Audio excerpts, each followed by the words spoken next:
और यूरोपीय देशों के लिए साइप्रस एक अहम देश है। भारत के संबंध में साइप्रस के साथ ऐतिहासिक रिश्ते रहे हैं, साथ ही राजनयिक रिश्ते भी बेहद मजबूत रहे हैं। साइप्रस में भारत के उच्चायुक्त मनीष से बातचीत की डीडी न्यूज के संवाददाता चंद्रशेखर जोशी ने। उन्होंने बताया कि 2 दशक बाद किसी भारतीय प्रधानमंत्री का ये जो दौरा होने वाला है, उसको लेकर के जो संबंध हैं दोनों देशों के, वो और प्रगाढ़ बनेंगे, इस बात की उम्मीद की जा रही है। प्रधानमंत्री नरेंद्र मोदी साइप्रस की यात्रा पर आ रहे हैं और इसी पर बात करने के लिए मेरे साथ मौजूद हैं साइप्रस में भारत के उच्चायुक्त मनीष जी। उनसे हम बातचीत करेंगे। मनीष जी, प्रधानमंत्री यहाँ पर आ रहे हैं, क्या कुछ एजेंडा है? सबसे पहले तो डीडी न्यूज़ के देखने वालों को मेरा बहुत बहुत नमस्कार साइप्रस से, निकोसिया से।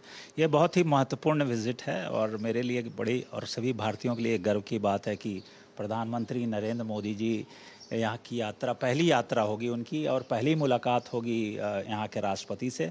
जहाँ तक भारत और साइप्रस का रिश्ता है, बहुत ही पुराना है, 3500 साल पुराना, अगर उस पर शोध किया जाए ब्रॉन्ज एज से। और जब हम इंडिपेंडेंस की बात करें, कॉलोनियलिज्म की बात करें, तो सब साथ ही स्ट्रगल किए हैं। हमारे नॉन अलाइन मूवमेंट में रिश्ते थे, हमारे पूर्व प्रधानमंत्री और प्रेसिडेंट मैकारियोस के बीच अच्छी तालमेल थी।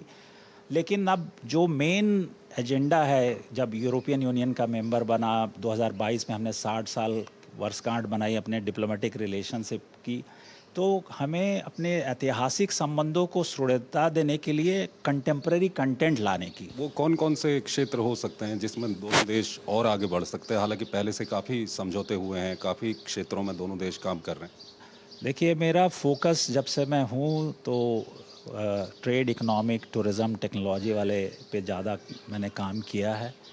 क्योंकि साइप्रस को अगर देखा जाए, इसकी आपकी लोकेशन, जोग्राफिकल लोकेशन देखे तो ये गेटवे टू यूरोपियन यूनियन है, क्योंकि यूरोपियन यूनियन का मेंबर तो है। फिर इसकी रीजनल पोजीशन देखिए, यहाँ से आप यूरोप जा सकते हैं क्योंकि यूरोप का पार्ट है ये, फिर मिडिल ईस्ट पास में है, फिर नॉर्थ अफ्रीका पास में है।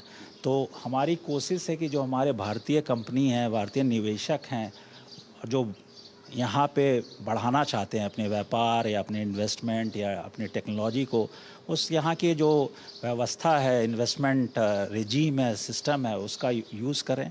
और पिछले 1 साल में काफ़ी कुछ इस पे हुआ है, काफ़ी कंपनियाँ आई हैं।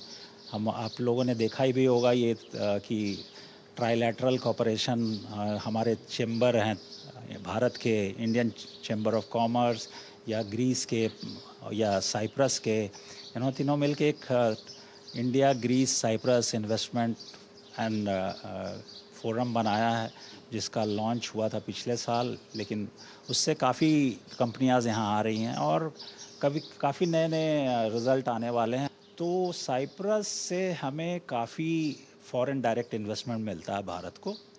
और ये टॉप 10 देश है वो दुनिया में जिससे फॉरेन डायरेक्ट इन्वेस्टमेंट जाता है। ट्रेड 130 से 150 के मिलियन के बीच में रहती है। छोटा देश है, 1 मिलियन से कम लोग हैं, तो ट्रेड। लेकिन कुछ पोटेंशियल हमने आइडेंटिफाई किए हैं कि फार्मास्यूटिकल्स हो या कंस्ट्रक्शन मटेरियल हो, जहाँ पे हमारी स्ट्रेंथ है उसको हम आगे बढ़ाएंगे। और ये है, और नए नए जैसे trade, technology, startup, innovation, renewable energy, water, infrastructure, basically इस पे हम दोनों, जहाँ हर चाहे बड़ा मुल्क हो छोटा मुल्क है, सिनर्जी तो मिलती है। इनकी स्ट्रेंथ है, हमारी इनकी मार्केट काफ़ी बड़ी है, तो विन विन सिचुएशन है। अगर मैं बोलूँ तो सिनर्जी अच्छी है,